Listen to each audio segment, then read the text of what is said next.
Hello mga ka-Health Real Talk! Nunal, warts at skin tags, dapat ba na ikabahala? Mga ka-Health Real Talk, siguro napansin nyo na may mga nunal, warts o skin tags na tumutubo o lumalaki sa iba't ibang parte ng katawan nyo. Tanong ng marami, dapat ba itong katakutan o normal lang? Ano ba ang pinagkaiba nila?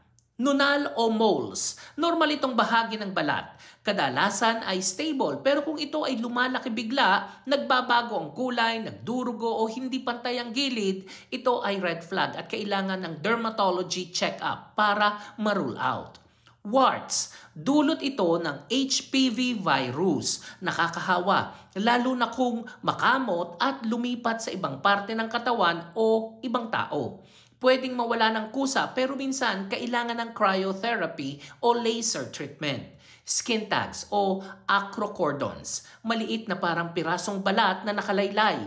Hindi nakakahawa at kadalasang benign. Mas common sa may diabetes, overweight o laging naiirita ang balat gaya ng leeg o kilikili.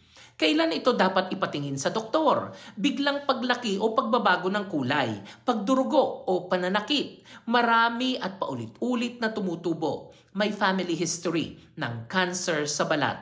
Totoo ba na pwedeng tanggalin sa bahay? Marami ang nagtatangkang tanggalin gamit ang sinulid o chemical. Delikado po ito. Pwedeng magdulot ng impeksyon, peklat o mas malala, maling pagkakadiagnose. Ang safe ay magpatingin sa dermatologist. At ang health tips, protektahan ang balat laban sa sobrang araw o UV exposure. Panatilihin ang malinis na balat, iwasan ang kakakamot ng warts, huwag baliwalain ang biglaang pagbabago sa nunal.